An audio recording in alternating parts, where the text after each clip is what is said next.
Hello, hello, hello, everybody. My name is Hope Zvara.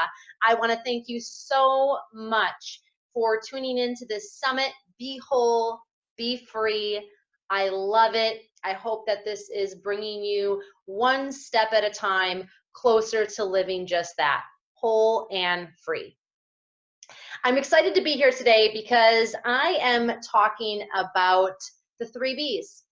And how it is that you can live your best life starting today, starting right now, this very moment, being on this summit. You don't even have to wait until this interview, this broadcast, this video is over. You can start right now. And for me, it all comes down to believing that everything happens for a reason, that each of our lives, your life, my life, have significant value. And that no matter how hard it gets, you should never lose hope. You should never lose hope. For me, my parents tried for years to get me healthy, get me walking towards recovery. And I can't even count the number of times I relapsed, simply trying to fake I was healthy. Mainly out of shame, I couldn't do one simple thing: eat food like a normal person. For years, I yo-yoed through a plethora of eating disorders. At my worst, my weight dropped well below 89 pounds. And desperate to purge just one more time, I swallowed a toothbrush. Deeply broken, I felt I'd never be good enough for anything. But then we have those people in our lives that just come in and come out. At the suggestion of a caring soul, I found yoga. My knees were shaking, my anxiety was off the charts. But something happened that day in that yoga class. And after class was over and I rolled up my mat and I walked out the door, I turned around and I noticed something I hadn't felt in years. That same anxiety that almost didn't let me unroll my mat was gone. And my mind was clear. My Wednesday night yoga class became a weekly ritual of second chances. And those second chances, they led me to a yoga teacher training. And yoga became a platform for me to help others, and here's the silver lining, at the same time, help myself. And in the years following that training, I continued to climb the walls of recovery. And during that time, I opened a yoga studio. I married my high school sweetheart. And to our surprise, got pregnant. But at 29 weeks pregnant, we got news no new parent should ever hear. I'm sorry, but your baby's not going to make it. And on May 23rd, 2007, our tiny 2-pound daughter, Faith, was born into this world. And just 20 minutes later, died in my arms.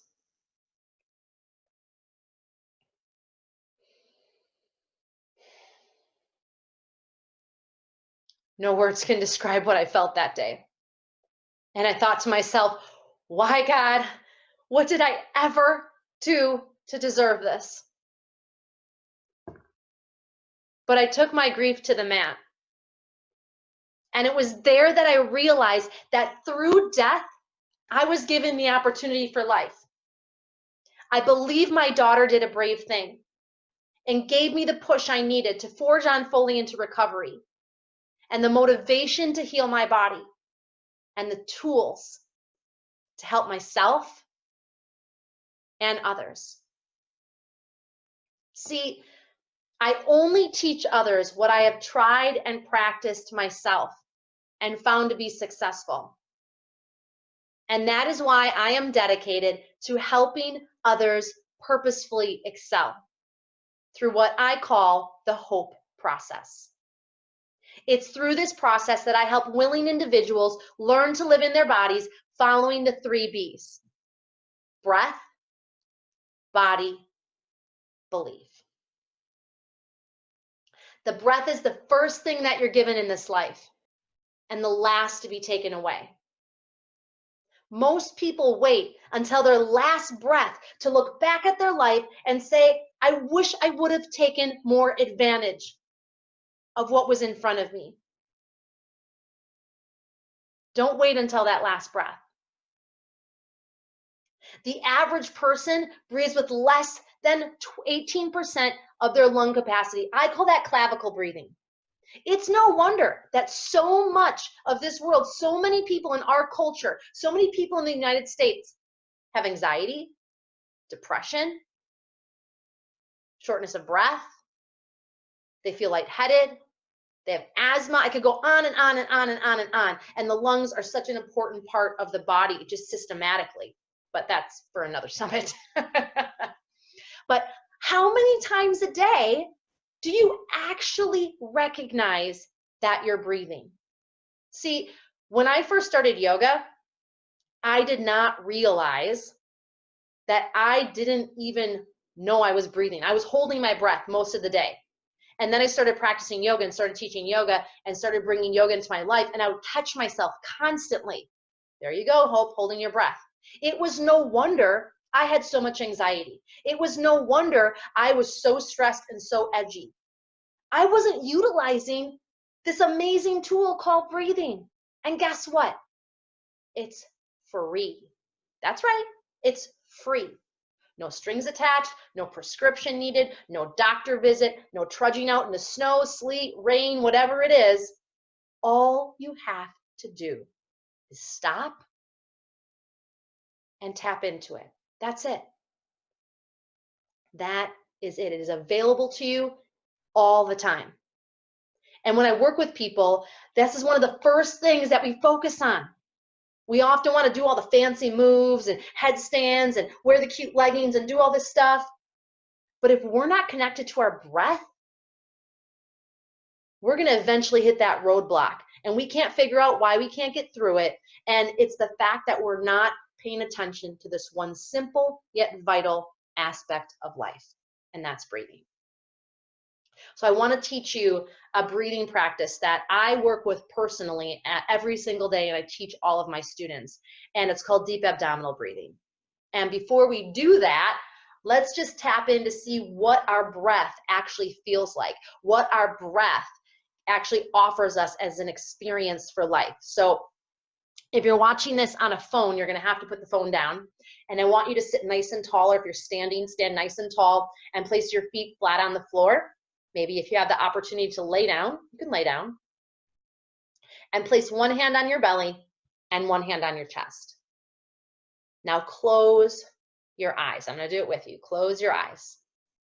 Take a nice deep breath into your belly. Feel your belly expand. And then that upper hand rise at the last second.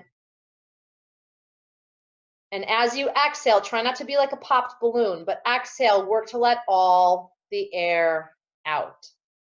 Belly draws in, chest collapses down.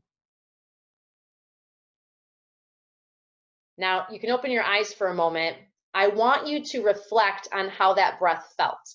Not only physically with your hands, but how you responded to that breath. Did you feel anxious?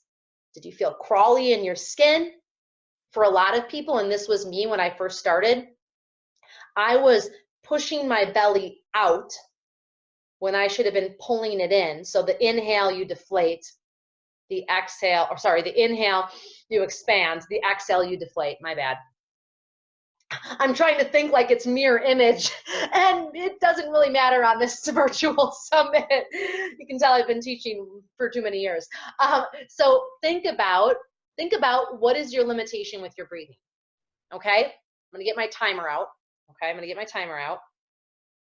And now this time, I want you to focus on your breathing. And we're gonna try to breathe for 2 minutes. I know you may feel like that's a long time, but I want you to turn off Facebook, turn off your alarms on your phone, put your phone down. We're going to go back to those hand positions, and all I want you to do is breathe. That right now, the best use of your time, the best use of your energy, the best way that you can move forward and live your best life is by focusing on your breathing. So again, sitting tall, one hand on the belly and one hand on the chest. Now close your eyes. And on the inhalation, I want you to inhale, expand your belly. Feel your chest rise. And exhale, work to let all the air out. Notice if your breath sputters out at the end. If the inhale is greater than the exhale, we're just reflecting. And then again, inhale. And exhale. And again, inhale. And exhale. Let's start to time that breath now. So for inhale, let's inhale for kind of 3 to 4. And as you exhale, try to exhale for kind of 6 to 8. Just nice and slow. 6, 7, 8. And again, inhale. And exhale. Just keep your eyes closed. Maybe focus your eyes at the point between the brows. Sometimes our eyes are busy even when our eyes are closed, so give yourself a focal point. And exhale. There's nothing more important than what you're doing right now in this moment.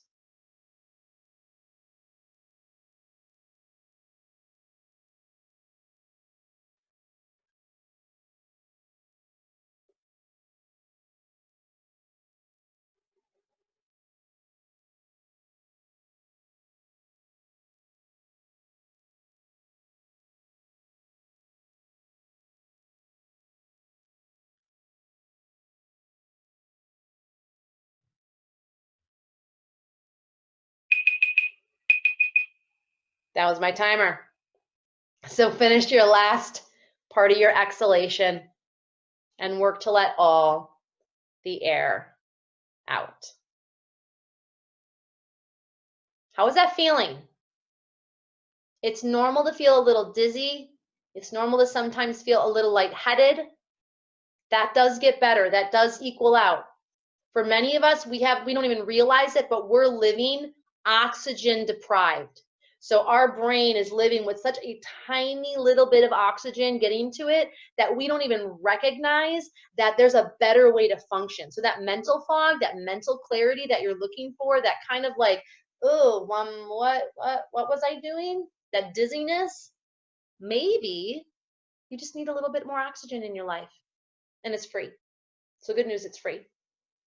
Okay, I'm going to share one more breath with you, and it's one of my favorite. It's called the alternate nostril breath. Now, there's a couple different versions of this, but one of the reasons why I love the alternate nostril breath is it helps create right brain, left brain clarity. It helps balance in yoga the Ida or the Ida, depends on what school of yoga you come through, and the Pingala, or the Pingala. Again, asana. Okay, let's not get into this. So right side of the body, left side of the body, we're going to try to balance them out. And this can also help with mental clarity. This can help feel scatterbrained. I've had some people where I just actually recently did a keynote for a company, and a woman came up to me afterwards. She was like, you're not going to believe this. I've been on so many medications. I've been on so many different drugs. And this is the first time I've been able to breathe out of both nostrils in months. And this was after just doing this one simple version of the alternate nostril breath. So never underestimate the power of breath and the power of doing small, simple things with big focuses and big purposes. Okay, so you're going to take your right hand. You're going to direct all your 4 fingers to point straight up to the sky. That means they're not going to be bent like a C. They're not going to be all apart. Okay, we call this hand yoga or yoga mudras. And then your thumb is going to stick out.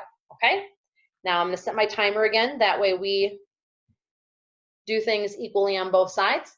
And you're going to plug off, not quite yet, you're going to plug off your right nostril with your right thumb. Pretty easy. We're going to exhale for a count of 4. And on that same side, keep the right side plugged off. Left side we're working on. You're going to inhale for a count of 4. Then exhale for a count of 4. Then inhale for a count of 4. And we're going to keep doing that. And I know it might seem like a long time, but we're going to do it for 2 minutes on each side. Okay? In the long run, 2 minutes is not that long. And when you do this, I want you to close your eyes, roll your eyes up, and focus your eyes at the point between the brows. We call this agya in yoga. This is your vision point. This is the only place in your body where the pineal and the, why can't I think of it right now? I had a long day, guys. It'll come to me here. Well, this is the point where part of our nervous system, part of our glandular system actually crosses here right at the forehead. So we're going to focus on that point right between the brows. Okay. So when you're ready, we're going to extend our fingers up. Thumb closes off the nostril, sitting nice and tall. I'm going to relax the shoulders down and back, feet flat on the floor. Let's close the eyes. Roll the eyes up between the brows and exhale completely out through your left nostril. Inhale and exhale. So inhale, 2, 3, 4, exhale, 2, 3, 4. So you're going to keep that type of pace here for the next minute and a half.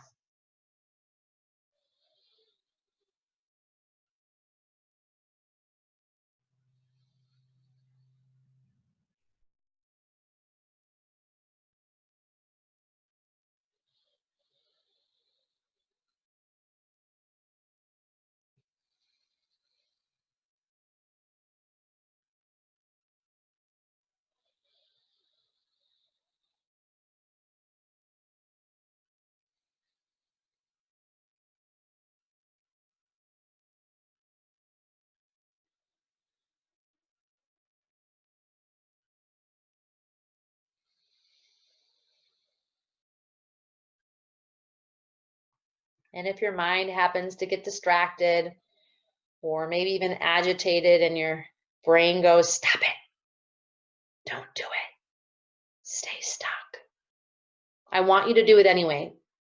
This temporary discomfort leads to long-term comfort. So let's just know that we're safe, nothing bad is going to happen, and continue with the alternate nostril breath.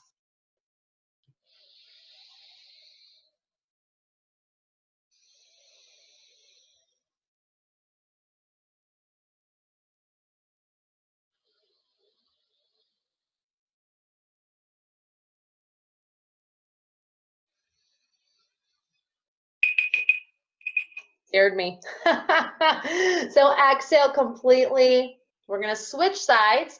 Take your thumb up on your left side, fingertips extended. Exhale completely. And inhale for 4 counts. And exhale. Eyes closed. Eyes roll up between the brows. Now you might notice that one side is more blocked or closed off than the other. And some statistics say it's every 2 minutes that the nostrils change. Some it says every 2 hours. I think at the end of the day, just know that one is constantly more open or closed than the other. And the idea with the alternate nostril breath is that we bring balance to that. Okay, and that's exactly what we're doing right now. So inhaling on the right side, 4 counts. And exhaling on the right side, 4 counts. If you're feeling anxious, just know that that's temporary and it will pass.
And last time, exhale.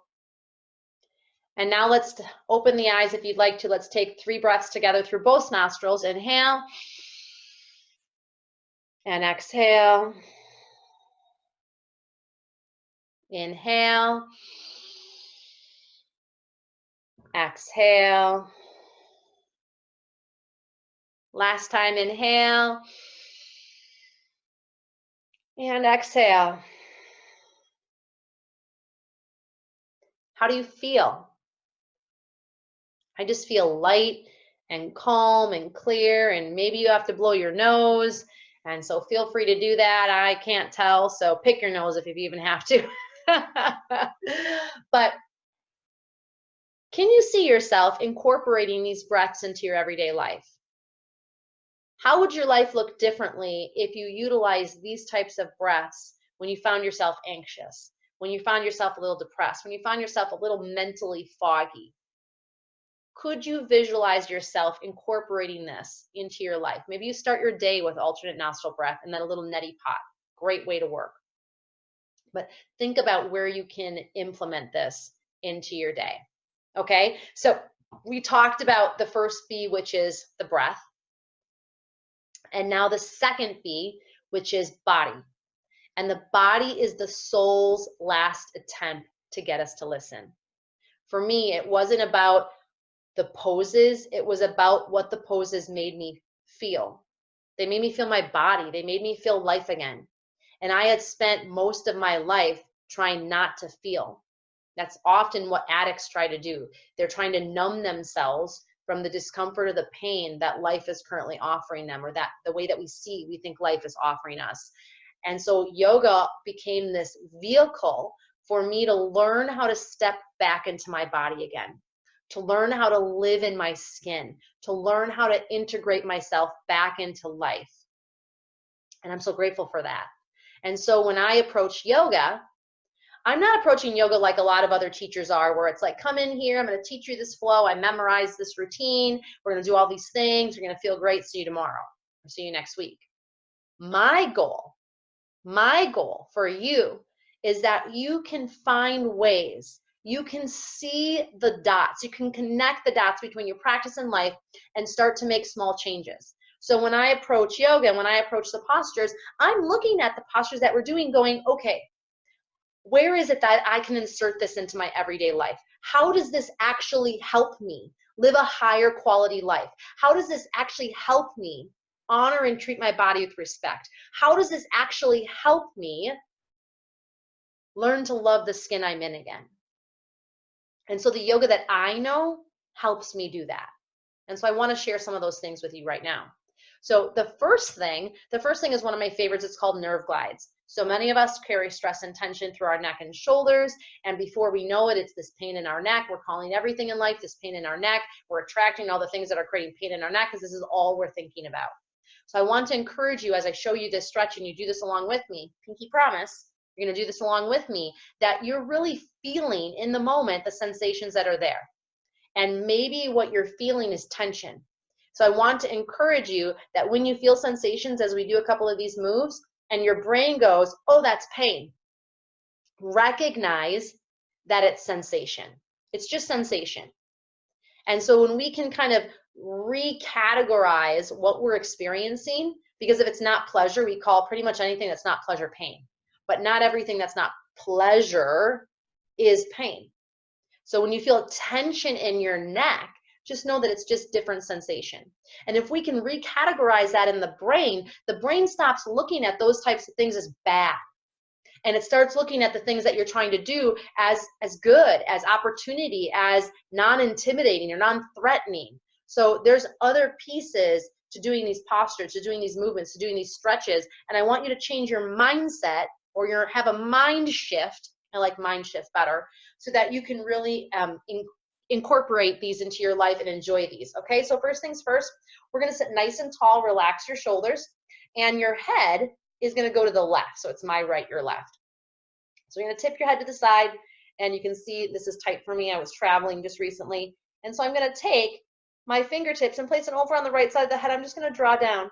Now if I stand up so you can see, I'm going to flex through the heel of my hand, and I'm going to push out. I'm going to move back a little bit, okay? This is like improv virtual summit, okay? I'm going to reach through the heel of my hand like this and pull my shoulder down, okay? So then that way, from my ear to my shoulder to the heel of my hand is getting a lot of length, and you can see that in my neck. I'm pulling my shoulder down gently. Now if I turn my head up, down, right, left, I can try to find that area that is just kind of the most tense or the most uncomfortable. And then I'm going to breathe there. I'm not going to think in my head, I hate this, this is tight, this is painful. I often think to myself, I need this pose. And then I use my deep breathing and I direct it into that aspect of the body in which I'm trying to relieve tension or stress.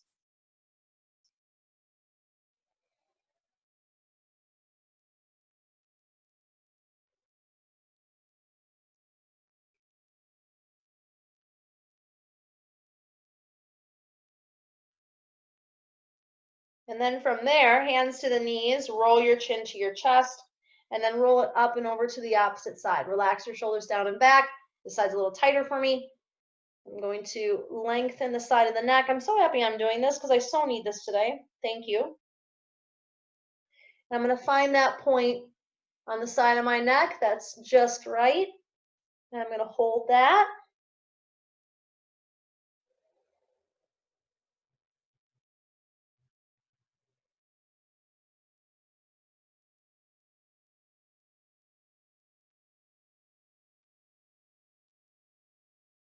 Okay, now drop your chin to your chest. I'm going to talk, you're going to do. Open your mouth. It looks kind of funny when I looked at that. Open your mouth. And now keep your mouth open and slowly start to tip your head back. Now only go as far back as you're comfortable. If you're having some vertigo or dizziness or have neck issues, just either don't do this or just do it very gently. And once you're back as far as you can, reach up through your chin and think about having an underbite. Okay, just like that. And push your bottom jaw up, and you're going to feel all the ceilings on the front of your neck stretch. Maybe even think about sliding your jaw side to side.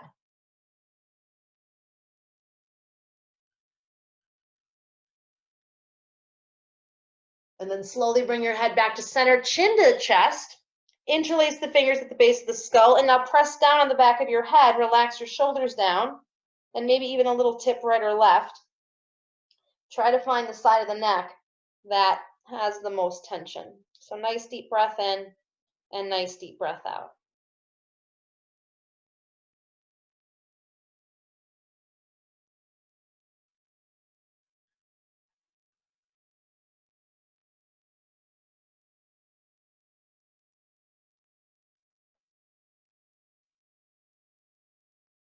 And then slowly bring the head back up, roll the shoulders up, bring them down and back. Let's just do that 2 more times. Sometimes we forget about the simple little things that feel so good. If you're someone that wears their shoulders like earrings, it's a great one for you. Now we have this nice long neck. We feel so much better, so much less tension, and we can start to look at life a little bit differently. I want to show you one more stretch, and I think it will be really helpful for you. And it's called Figure 4 stretch. And so it's actually a hip stretch. So if you have tension through your hips, you have tension through your sacrum, maybe you have piriformis syndrome or sciatica, this is going to be a great move for you. It's one I often encourage people to do. I'm all about adding movements into your day that are simple and easy and don't take you out of your day versus taking yourself out of your day, like going to the gym or going to yoga, although I'm not against it. I think it's great and you should definitely do it. But let's try to make healthier choices throughout the day, so that if we want to go to the gym or we want to go to yoga or we want to do those other things, we have the motivation and the momentum to do that. Otherwise, oftentimes what coaches and teachers and whoever are often encouraging you and I to go from 0 to 60, nothing to a lot. And we may do it for a week or a month, or maybe after New Year's till March 1st, whatever it is, however far we can get, and then we fall off, because we haven't really created a realistic habit yet, okay? So we need to build momentum, but before we do that, we need to build a concrete step, just like brushing our teeth, that we do every single day, and it's non-negotiable. So this is one of those moves that I absolutely love to do. Okay, so we're gonna flip my computer a little bit. And we're gonna move this a little bit for you guys. Like I said, this is like improv summit, okay? Because I want you guys to get the most out of everything. So we're gonna switch this here a little bit. Okay. So when you do your figure 4 stretch, you can see me. There we go. You're gonna cross one ankle over the opposite knee, sit nice and tall. So I have my, what would be your left ankle on my right knee, nice and tall. I'm gonna flex my foot. That's a flexed foot, that's a pointed foot, so flexed. Nice and tall, and we're not folding from the belly. We're nice and tall, and we're gonna hinge from the hip. So we're gonna come nice and slow, nice and long spine. Elbow sits a little bit onto the knee. I'm gonna feel that stretch in the hip of the crossed leg. I'm not trying to bring my nose to my knee or my nose to my shin like we might often have been guided to. I want you to think about keeping a super long spine so that the hinge is happening at the hip, just like the door has a hinge, although I don't have a door right now. We're remodeling our house, but you get the idea. And now we're gonna go back to our breathing again. Deep inhalation, deep exhalation. And again, deep inhalation. This feels so good. Deep exhalation. And then slowly come up. And let's switch sides. So one of the things that I like to do when I'm doing stretches like this that might be a little bit more uncomfortable is I remind myself that the feeling that I'm feeling right now is me doing something about it. And I'm melting the tension versus living with the tension. So again, nice and tall. You're gonna slowly lean forward. Maybe gently press your elbow again onto that knee. You might not have to go that far. I do this daily. And just nice deep breath in. And visualize your hip relaxing. Visualize those muscles letting go of tension. Visualize yourself letting go of whatever's stressing you out. We tend to try to hold on to things that we can't control in life. So just separate yourself, let go, step back and breathe.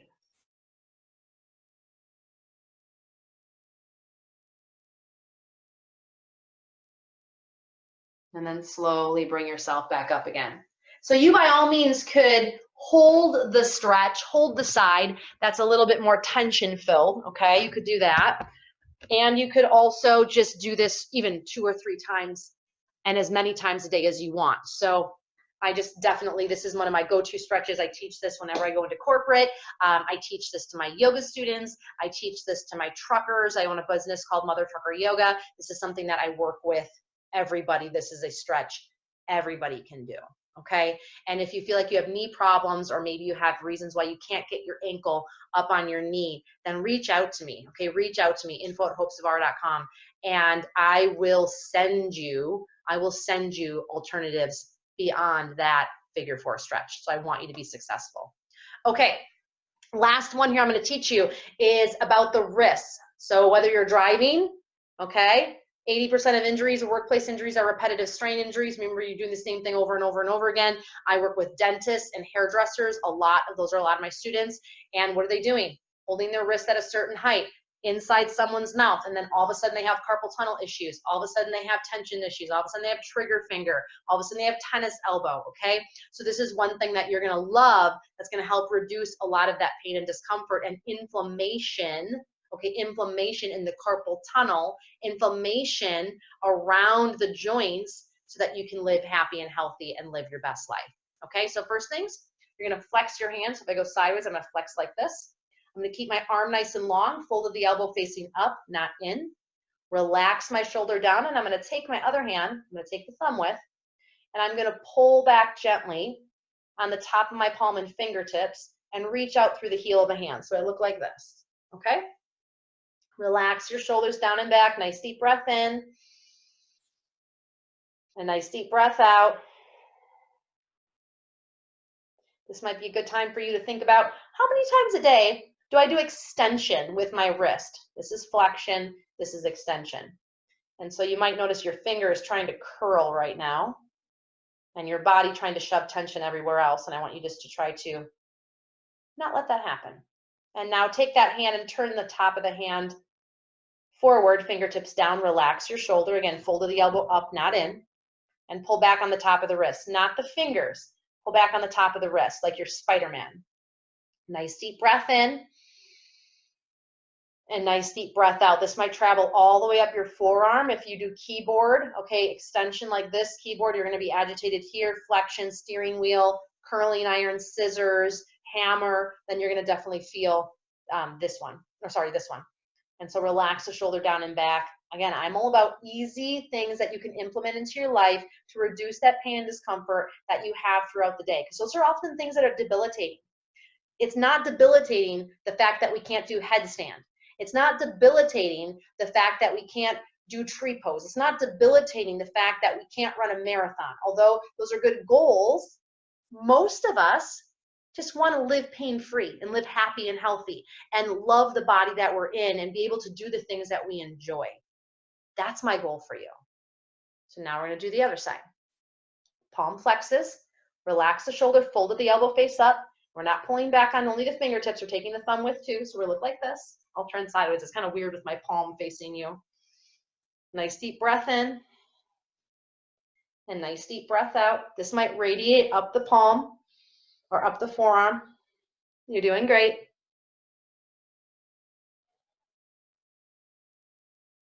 And then let's turn the top of the hand forward. Nice deep breath in. This feels so good. Nice deep breath out. If your mind is starting to feel distracted and you're like, ooh, Facebook, or ooh, I should check my email, that's the brain going, you're disrupting my normal pattern of distracted nothingness, and I don't like it. I want you to stay with me. And then release that out. Oh, that feels so good. So the first B was breath.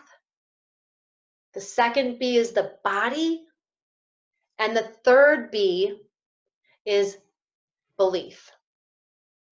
You have to believe that you're worth it. Why? Because you wouldn't be here if you weren't.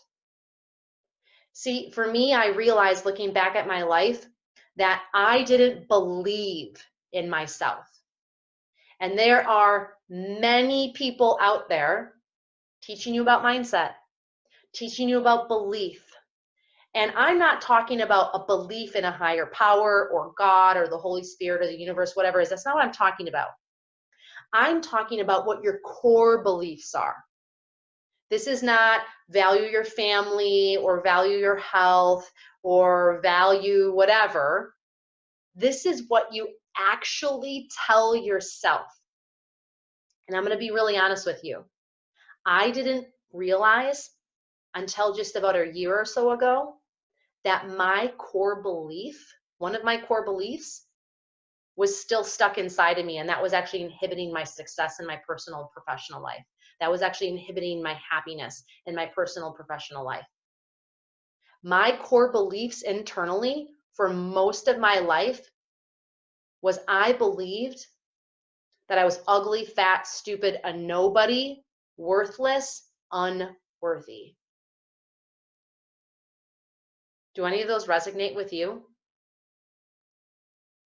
Here I was trying to do all of the right things. Here I was, I went to yoga, I went into recovery program, I got clean, I was able to move through the grief and the loss of my daughter. I was doing all these things and helping so many other people do those things as well.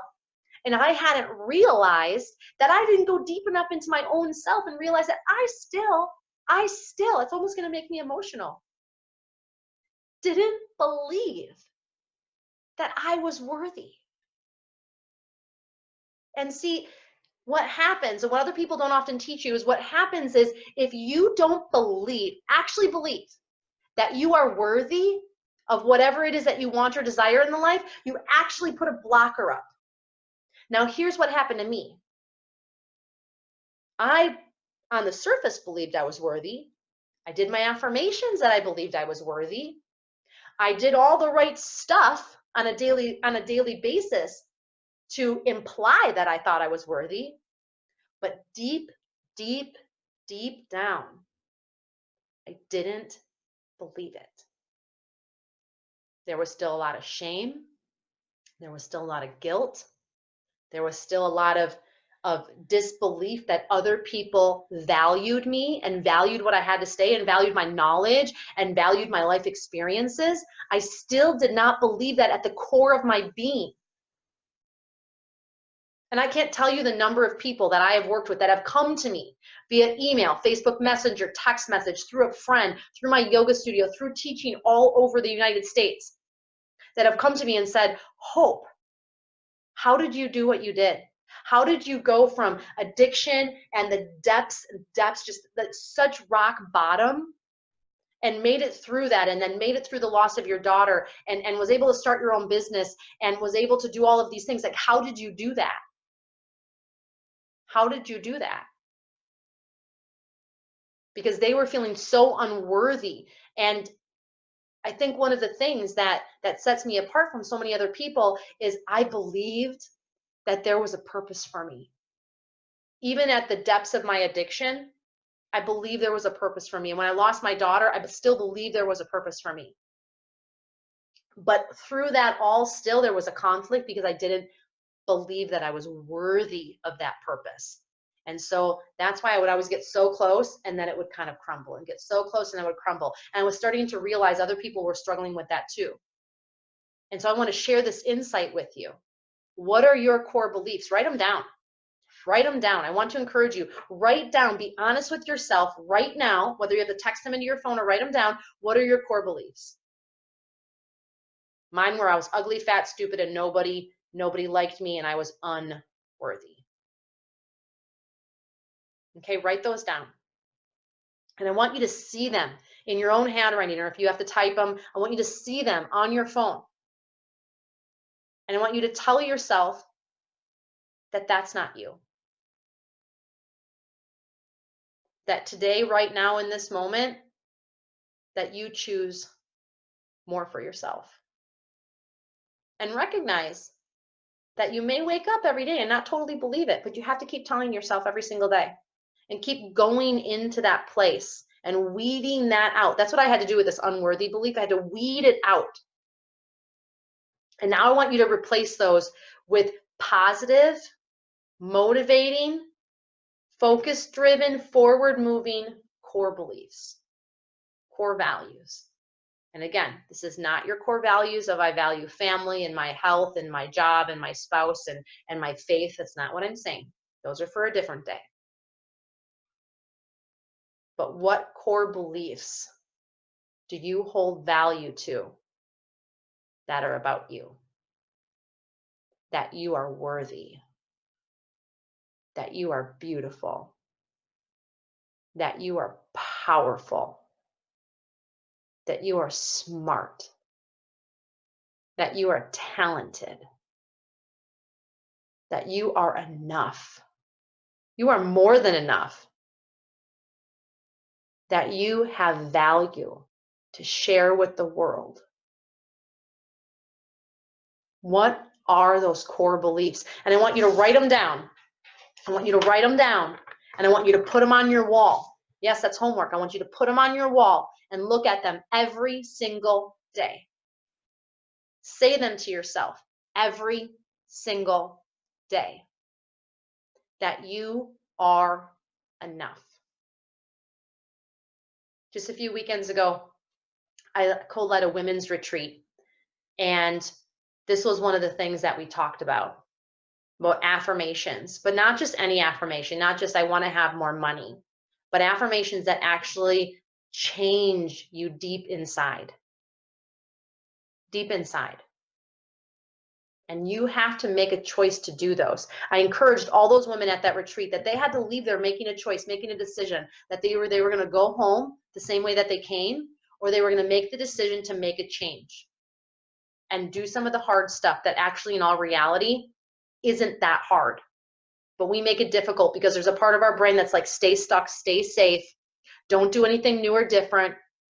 Because even though we're uncomfortable inside the box is familiar. The box is safe. The box is predictable. That's what kept me in my eating disorder for so long.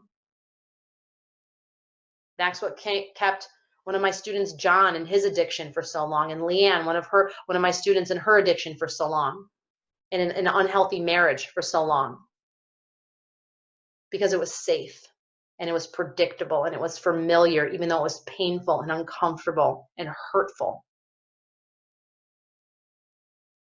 Tell yourself that you're worth it, that you are worthy, that you are beautiful, and that you are enough, because you are.